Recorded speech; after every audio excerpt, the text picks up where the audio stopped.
Bem-vindos a mais um RF Debate. Para manter uma alimentação equilibrada, um dos grandes desafios para quem pratica atividade física é manter uma nutrição também ali, né, adequada para a atividade física. A nutrição esportiva vai além de uma simples dieta. Se você pratica atividade física, você já deve ter procurado um nutricionista especializado no assunto, né? E muitas vezes as pessoas pensam que podem fazer de qualquer jeito, mas é preciso que a dieta seja adequada, né? Não adianta fazer uma simples dieta, porque a nutrição esportiva é peça fundamental para melhorar o desempenho. Ana Cecília Pereira, que me corrija se eu estiver falando alguma coisa sem sentido, Ana, porque você tá no seu lugar de fala, né? Eu amo esse assunto, Noêmia. Tudo bem com você? Muito obrigada mais uma vez por esse convite. Eu amo falar sobre isso. Acho que foi uma chavinha que eu virei na minha cabeça depois de começar a falar de esporte na televisão. Aí que eu comecei a praticar e hoje, todo esse tempo depois, já são 13 anos, acho que, de atividade física.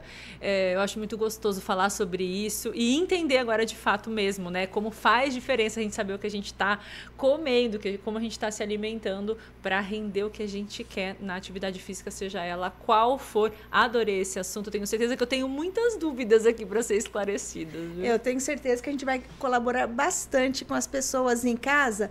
O que é mito, o que é verdade quando o assunto é alimentação e esporte? E para responder a essa pergunta de milhões, porque não é tão fácil assim como a gente pensa, não.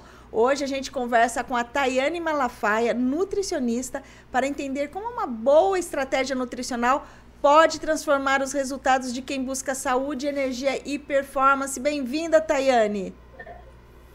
Olá, tudo bem? Obrigada. Muito obrigada pela apresentação. E eu inicio justamente confirmando o que vocês estão dizendo, né, sobre a importância da gente falar sobre alimentação e associar isso principalmente a esse grande boom que a gente está vendo hoje da nutrição esportiva. Mas é interessante vocês falarem isso porque muitas pessoas acabam confundindo nutrição esportiva com nutrição estética, entende?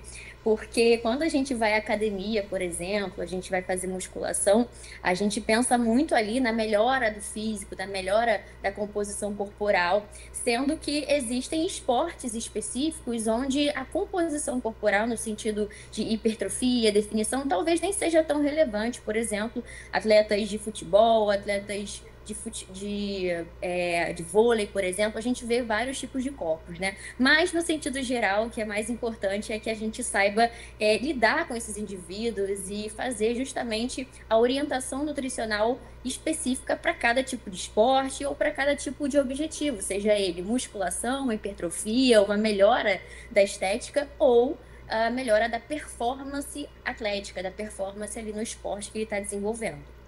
O que define uma alimentação adequada para quem pratica atividade física? E você já disse que é diferente de quem procura por questões estéticas, né? O que faz essa diferenciação da alimentação? Olha, primeiramente, o que a gente tem que levar em consideração é o indivíduo como um todo, né? Não só a alimentação, mas a rotina de treinos, por exemplo, o sono que ele tem. Então, a gente fala que esse indivíduo, para ele estar saudável, não basta apenas ele treinar, ele ir para academia ou fazer algum tipo de esporte. Ele precisa justamente estar seguindo uma dieta específica para ele, ou seja, todos nós precisamos de quantidades de nutrientes específicas, né? Seja de vitaminas, seja de minerais. Então, esses nutrientes, eles são individualizados para cada um de nós. Eu, Tayane, vou ter ali uma demanda energética, uma demanda nutricional diferente da de vocês, por exemplo. Então, nesse sentido, é muito importante que a gente consiga, através de um profissional, identificar essas individualidades, essas particularidades, e aí sim fazer ali um planejamento específico para o objetivo e para a melhora daquele indivíduo, entende? Entendi. Só furando aqui a fila, então eu entendi assim, por exemplo, eu e a Ana Cecília, nós corremos. Isso. A dieta que eu vou fazer, porque eu sou menor que a Ana Cecília, eu tenho mais corpo, né? Sou mais forte, assim, de corpo. Eu acho que eu falo que é ossos largos. Sim. Tem é diferente o meu biotipo físico da Ana Cecília, que é magra, alta, é mais jovem. Não adianta a gente usar a mesma dieta. Exatamente, exatamente, perfeito.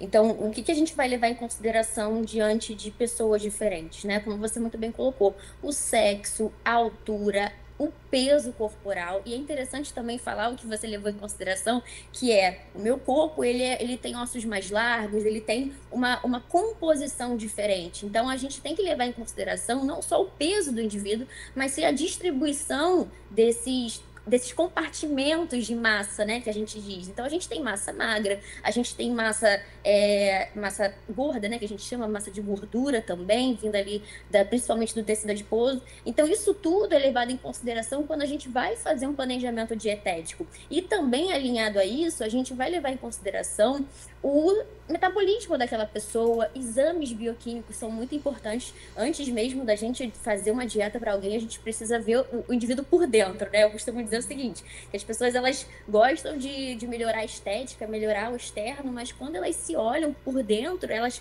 dificilmente elas conseguem ter esse cuidado, né? Esse mesmo acalento. Então, a gente precisa levar em consideração um contexto todo, como eu falei, né? A bioquímica, ou seja, os exames, se estão todos ok, para as suas individualidades, o seu tipo de exercício físico também, qual a intensidade desse exercício físico, se ele é um exercício físico mais pro moderado, mais pro intenso, tudo isso vai acabar alterando. Então, é interessante que a gente saiba, através dessas perspectivas, né, principalmente dessas características, direcionar a melhor dieta para os indivíduos. Mas, no geral, o que a gente tem é basicamente uma melhora da composição corporal com uma alimentação saudável, né? Rica em frutas, rica em legumes, cereais de boa qualidade, né? Que a gente fala de melhor índice glicêmico, para a gente também não ficar desregulando a nossa insulina desnecessariamente. Então, existem particularidades que a gente tem que fazer para aquele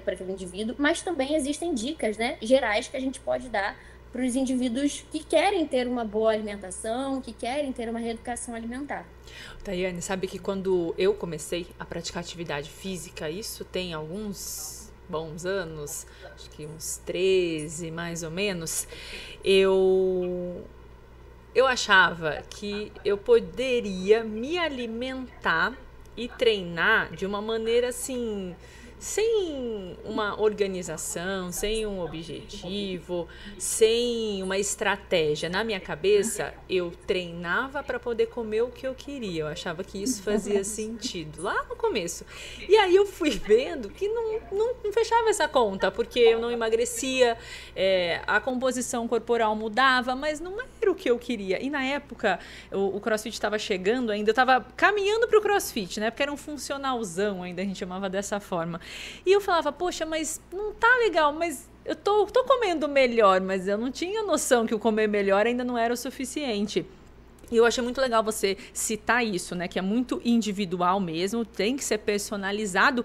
E realmente, a nossa alimentação, ela pode influenciar no desempenho, porque quando eu entendi isso e fui procurar um profissional lá atrás, eu percebi que mudou meu desempenho, né, na atividade física e também na recuperação muscular, porque eu ficava muito dolorida. E de repente eu fui entendendo que tinham coisas que eu poderia comer que iam me ajudar nisso também. E isso faz diferença, né?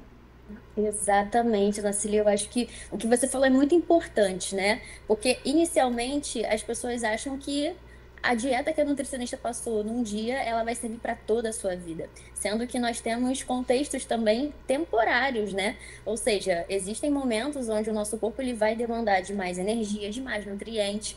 E não só isso, é importante que a gente tenha consistência nessa alimentação, nessa dieta, né? Que a gente costuma dizer, o nutricionista está passando dieta.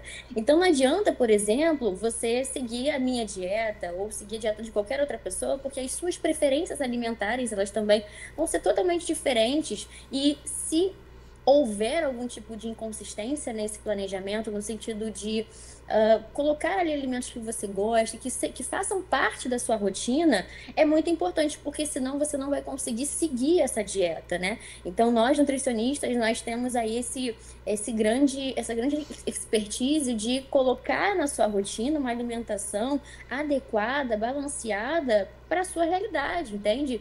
Porque eu acho que as pessoas hoje a gente tem muito estigma, né, que o nutricionista vai passar uns alimentos complexos, que a gente nunca viu na vida, extremamente caros, sendo que, na verdade, não. A gente passa, né, na verdade, a gente prescreve o que é dentro da realidade do paciente e o que vai melhorar a performance dele diante do que ele está desenvolvendo, né? Então, você muito bem falou, há 13 anos você desenvolve atividade física. Eu tenho certeza que a Ana Cecília, de 13 anos atrás, ela, hoje, com certeza, ela foi aprendendo muito, né? Então, cada consulta nutricional com os meus pacientes, a gente vai aprendendo um pouquinho. Não é numa consulta que a gente consegue, né, resolver essas questões todas. Então, a consistência, principalmente, é importante. Essa mentalidade que você trouxe, ela é essencial.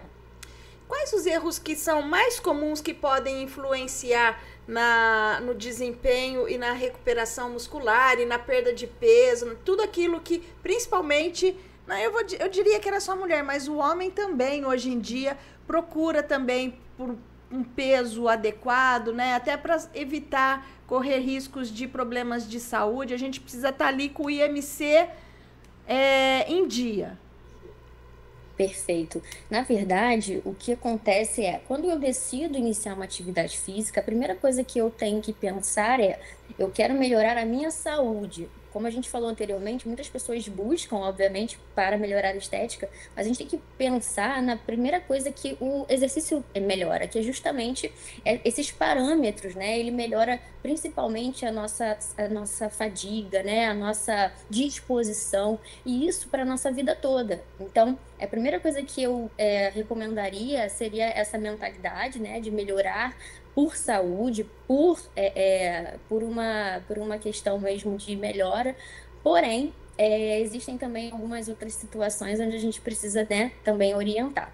Com relação principalmente ao sono, então algumas pessoas elas acabam exagerando na atividade física e não colocam o tempo de descanso que o corpo delas precisa para restabelecer tudo aquilo que foi perdido durante a atividade física. O sono, então, ele é extremamente importante e, é claro, vai variar de pessoa para pessoa, nós temos tempos, né, de recuperação diferentes, por isso que é até interessante a gente buscar um profissional, na verdade uma equipe multiprofissional, né, um nutricionista, um personal trainer, um médico endocrinologista, para que a gente juntos consiga, né, alinhar todas essas questões. A terceira coisa, na verdade, que eu indicaria, né, a orientação que eu daria, procurar um profissional nutricionista para que ele, dessa forma, consiga orientá-lo no sentido alimentar. E um erro muito comum que as pessoas têm é iniciar imediatamente a utilização de suplementos antes de verificar a alimentação. Então, as pessoas, elas vão ao nutricionista ou até vão a essas lojas de suplementos que a gente tem muito hoje e acabam, por conta ali do marketing principalmente, comprando produtos que prometem determinados objetivos, sendo que se a pessoa não estiver com o sistema fisiológico dela regulado, né, eu costumo dizer, se o intestino desse indivíduo não estiver saudável, nada disso vai conseguir ser absorvido, né? Os suplementos, os complementos alimentares, eles são a cereja do bolo. Então, eles precisam estar dentro, na verdade, da necessidade desse paciente, se ele realmente tem essa necessidade de ter esse complemento ou não, dentro ali de uma rotina alimentar, dentro de uma rotina de treinamentos. Tayane, até essa questão dos suplementos, aí eu acho muito interessante a gente depois retornar, a gente vai para o intervalo agora, daqui a pouquinho a gente volta falando mais sobre nutrição esportiva e a gente vai voltar nesse assunto de suplementos aí que é muito interessante, a gente volta daqui a pouquinho.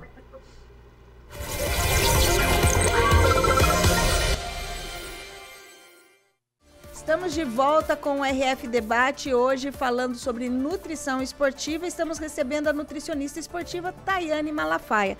No bloco anterior, a Tayane passou um pouquinho das informações do que é importante para uma alimentação, para a gente ter uma recuperação, que uma dieta não é igual para todo mundo, Também a gente tem que fugir das dietas, porque cada um é um corpo e é diferente. E a Tayane terminava o bloco anterior falando sobre suplementos, né? Que os suplementos alimentares tem que tomar um cuidado para usar. Você toma whey?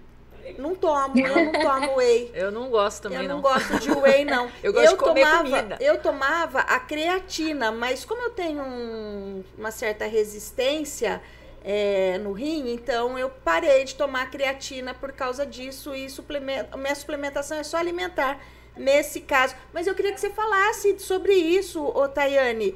Quando que eles são realmente necessários e quando viram desperdício de dinheiro? Porque a pessoa começa a fazer dieta ou começa a fazer uma atividade física, vai numa loja de suplemento e blá, compra um monte de coisa, deixa um rim lá e às vezes não faz tanto efeito. Exatamente, perfeito. Então, na verdade, o que a gente tem hoje são o que a gente chama de recursos ergogênicos, né? O que são recursos ergogênicos? Ergogênicos são todas aquelas substâncias que vão melhorar o seu trabalho, melhorar a sua performance. Então, nós temos recursos ergogênicos, por exemplo, medicamentosos, como, por exemplo, os esteroides anabolizantes. Nós temos, por exemplo, recursos ergogênicos mecânicos. Por exemplo, o tênis que a gente usa para academia, ele é um recurso ergogênico mecânico porque ele vai melhorar o seu trabalho, vai melhorar a sua corrida, por exemplo. O personal trainer, por exemplo, falando ali no seu ouvido, também é um recurso ergogênico, ou seja, psicológico, porque ele está aumentando a sua demanda de trabalho. E nesse sentido, a gente tem os recursos ergogênicos nutricionais, ou seja, são recursos ergogênicos vindo de nutrientes que vão melhorar a nossa capacidade ou a nossa demanda ali, ou a melhora da performance. Nesse sentido, hoje, nós temos, assim, vários recursos ergogênicos nutricionais, ou que a gente também pode chamar de suplementos alimentares. Os suplementos alimentares, como o próprio nome sugere, eles são suplementos, eles são complementos, eles são a cereja do bolo. E como eu falei anteriormente, não adianta, por exemplo, a gente ter uma casa sem piso, por exemplo, a gente não ter uma parede pintada e querer colocar um lustre maravilhoso, entende? Então, a primeira coisa que a gente tem que pensar esse indivíduo ele tem que estar saudável, metabolicamente falando. E aí, depois disso, a gente avalia, através de uma anamnese, a necessidade desse paciente de suplementar. Assim como você falou, eu não preciso de suplemento porque eu faço minha dieta, eu faço minha alimentação e ela já contempla todos os nutrientes que eu necessito.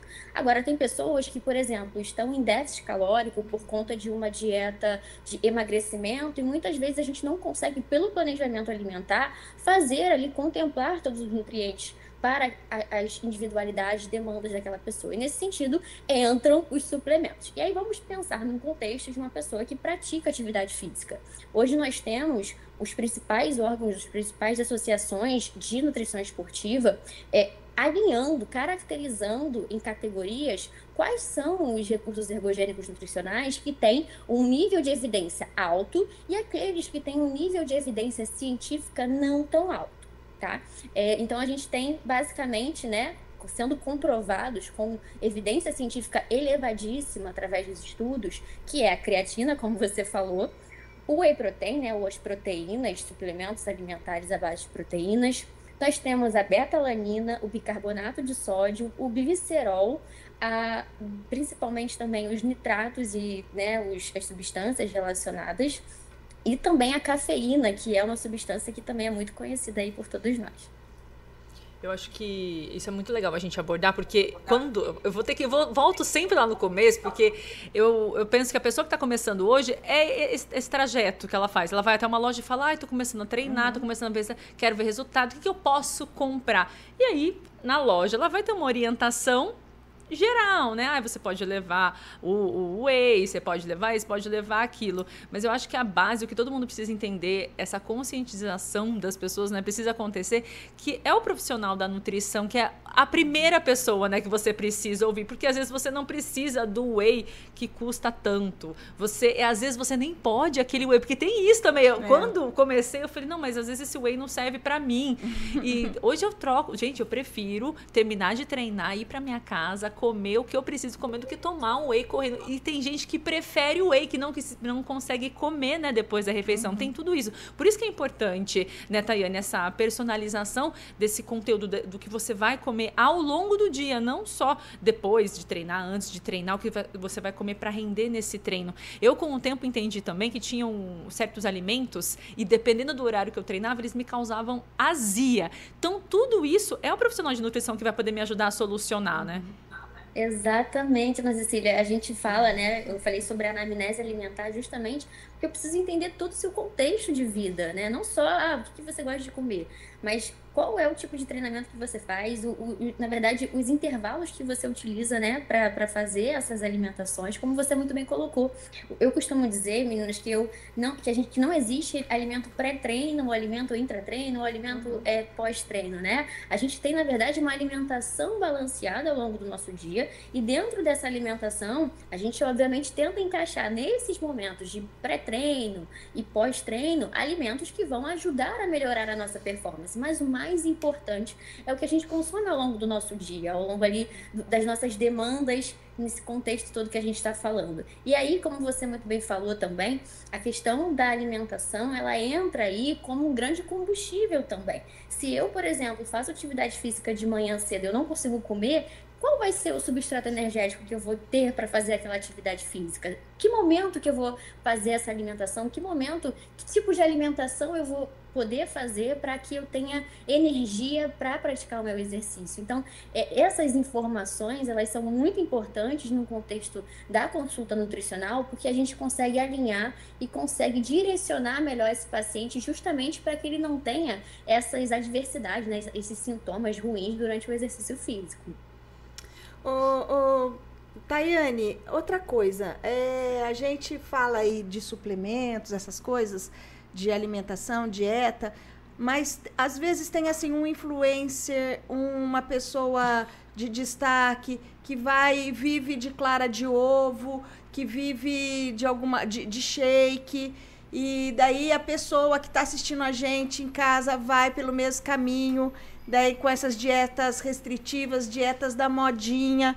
Queria que você falasse um pouquinho sobre essas dietas restritivas, essas modinhas que muitas vezes uma celebridade faz, que pode ser bom para ela, mas pode não ser bom para outra pessoa que está em casa vendo e que vai lá e adere a essa mesma prática. Quais são aí os riscos para quem pratica atividade física, exercícios físicos, de acompanhar essas coisinhas da moda? Perfeito sua pergunta. Eu acho que, na verdade, também é pergunta de milhões, né? Por que não seguir a dieta da blogueira? Justamente por tudo que a gente falou, as individualidades relacionadas a essa pessoa, ou seja, o tempo de treinamento vai ser diferente, a intensidade desse treinamento, as demandas energéticas. O que pode acontecer se essa pessoa acabar seguindo uma alimentação que não condiz à realidade dela? Principalmente, ela pode vir a ficar doente, né? Ela pode vir a ter carências nutricionais importantes. Então, às vezes, a pessoa começa com uma dor de cabeça, com uma dor no corpo, muita fadiga, achando que, né, alguma coisa relacionada à alimentação, sendo que, na verdade, é o contexto todo, né? Ela não está conseguindo nutrir o corpo dela da forma que ela deveria. Além disso, ela pode ter perda de massa magra, por exemplo. Então, a maioria das dietas, né, que a gente costuma dizer, que a gente costuma ouvir, elas são dietas extremamente restritivas. E para quem pratica atividade física, essas dietas não são nada adequadas. Por quê? O nosso corpo, ele precisa de energia, ele precisa de carboidrato. E muitas vezes as pessoas, elas cortam o carboidrato. Vão iniciar a dieta, acaba com arroz, acaba com macarrão, sendo que eles são ali um pilar, né, a base para a nossa alimentação, para dar esses substratos energéticos, para dar energia para o nosso corpo, para ele aguentar ali a musculação, para aguentar o esporte que a gente está desenvolvendo, e também para ele acabar produzindo, né, melhorando a nossa síntese muscular, a nossa produção, a nossa hipertrofia, né, que a gente costuma dizer. Então, são características, né, dessas pessoas, principalmente tirar esses nutrientes que são extremamente importantes para o metabolismo celular, para principalmente o nosso organismo conseguir se recuperar dessas lesões, né, fisiológicas que são causadas pelo exercício. Sabe uma coisa que eu ouvi, Noêmia, quando eu comecei a me alimentar melhor? Uma amiga na época falava assim, não, mas como que você tá comendo macarrão à noite, na janta? Eu falei, minha nutricionista passou uma porção, tal. Ah, não, mas carboidrato depois da... Olha só, carboidrato depois das 6 da tarde vira gordura. Eu falei, milagre. Acho que a minha nutricionista errou, então, né? Exatamente. Eu ouvi isso. A gente vê, né, na verdade, muitas ideias, né, sendo disseminadas dessa forma. E é importante a gente frisar, Cecília, que é o seguinte, mais uma vez, eu vou bater nessa tecla, né? Que é a individualidade. Muitas vezes alguém pode ter um pouco mais de dificuldade de digestão depois de um determinado horário, mas isso não significa que sirva para todas essas informações, entende? Então a gente precisa sempre buscar essa resposta, né? Dependendo do nosso sistema fisiológico. Então, por exemplo, eu vou te prescrever um pão, se você disser que adora pão, que gosta de pão e não quer tirar o pão da sua alimentação, e outro profissional vendo isso, ele pode achar estranho, pode achar ruim, sendo que a gente não pode também julgar, né, a alimentação do outro, porque a gente não sabe qual foi o contexto. Eu costumo dizer isso muito para os meus alunos, né? Você não sabe o que foi discutido em consultório, você não sabe quais são as individualidades daquela pessoa, as características que fazem ela poder comer o macarrão à noite ou comer o alimento que ela tem ali, né, prescrito para ela. Então, isso realmente é algo que a gente precisa levar em consideração. Tayane, nosso papo está muito bom, mas infelizmente o nosso tempo acabou. Ficaria horas aqui falando, porque é um assunto que interessa muito, né, Ana? A gente gosta. E a gente gosta de falar desse assunto. E aí, quando a gente tem aí uma parceria tão boa quanto a sua, a gente coloca ali, engata a primeira e vai embora. Mas o nosso tempo já está se esgotando. Eu queria agradecer muito, muito a sua participação aqui. E já está convidada para uma próxima, viu? Para voltar aqui para a gente falar sobre alimentação. Muito obrigada, meninas. Foi um prazer enorme estar aqui. Estou disponível para quando vocês precisarem. Um beijo e até a próxima. Até, muito tchau, obrigada. tchau. Ô, Ana Cecília, quem adorei. acompanhou a gente até agora não deve esquecer que a alimentação é uma base importantíssima para que a gente consiga manter o nosso corpo funcionando com saúde, com qualidade de vida. Nada de seguir modismos. Isso. Nada disso. É preciso respeitar o nosso corpo, né? Procura um profissional adequado, né? Não importa em que momento você tá dessa prática de atividade física, se faz tempo, está começando agora. Procura um profissional, vai fazer muito mais sentido, você vai ver muito mais resultado. E agora eu não sei, Noêmia, se eu tô com vontade de sair daqui e treinar ou de comer. Eu acho que é a segunda, eu acho que é a segunda opção. Te conhecendo é a segunda opção. Bom, gente, o RF Debate vai ficando por aqui. A gente volta na semana que vem. Tchau, tchau.